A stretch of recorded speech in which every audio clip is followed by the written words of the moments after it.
Ulen tuna chuan ratio m proportion na proportion kan zir ve thung anga m proportion tia ber chu ratio pahnih te intuk dan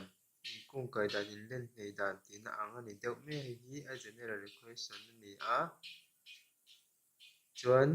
chawdan tur chu product of extreme le product of mean hin tuka product of extreme kan ti chuanin a le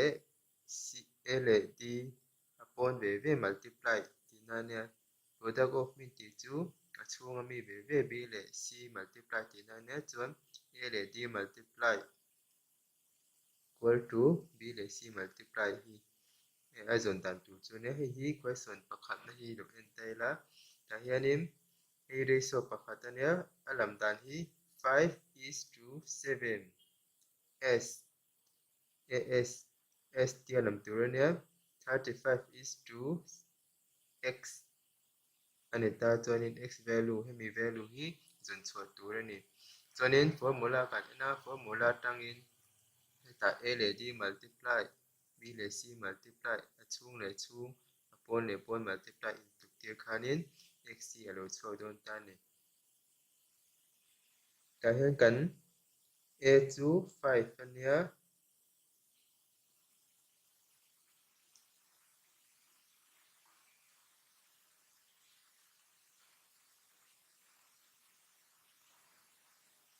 tiang hian lo ngai taila chuan a question kan general equation a formula hmangin kan chawp tawh dawn ni a ya 5 d ya x equal to b ya 7 c ya 35 chuan hemi te pahnih hi kan multiply anga 5x equal to 35 le 7 multiply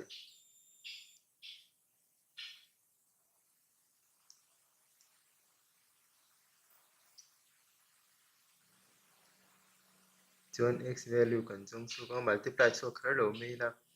kenah chaw te le tur tho ni wangin 7 into 35 ania 5 hi heta hnuai chuk thla ang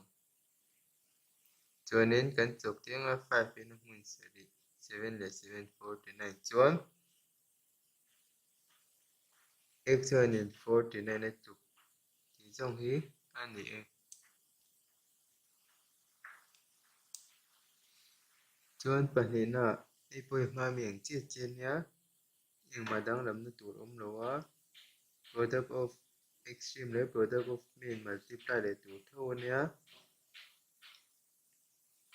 product of extreme le product of mean multiply tu nia 4 le x multiply la 4x equal to 3 le 76 multiply le la chuanin x value zawng tur chuan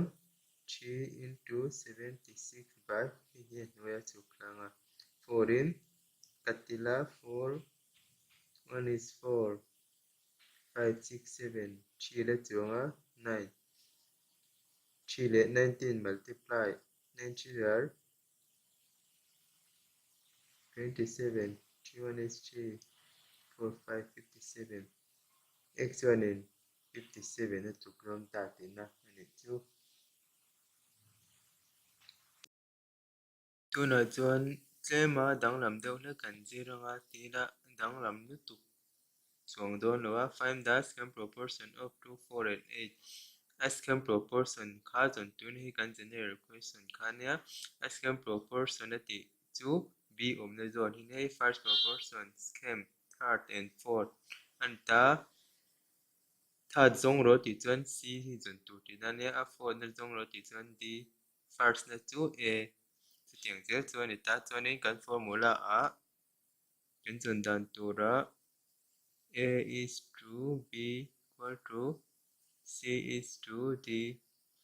second proportion ni chuanin first chu hei hi nia hei third tih hriat tur kan chon lo tur berkas kan zon tur berkas ken na nia chu bangin hei tha da nia nga hei hi fourth a pali na 4 ni tur nia chuan a ya true b ya b chu kan zon tur nia a second proportion ani bangin chuan c ya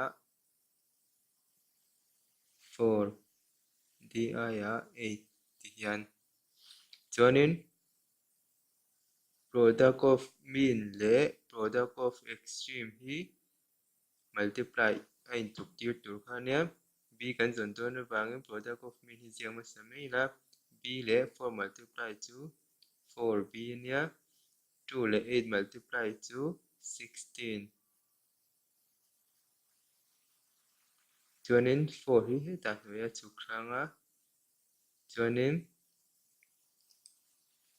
b chuanin 4 a lo tluk ta tin ani chu chuanin a second proportion chu 4 tihna chuanin question pakhat in chaw tur chu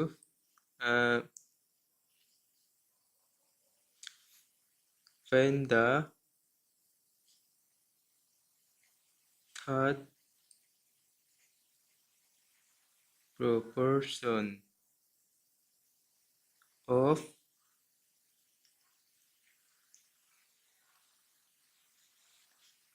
5, 12 and 18 hi lo try chinula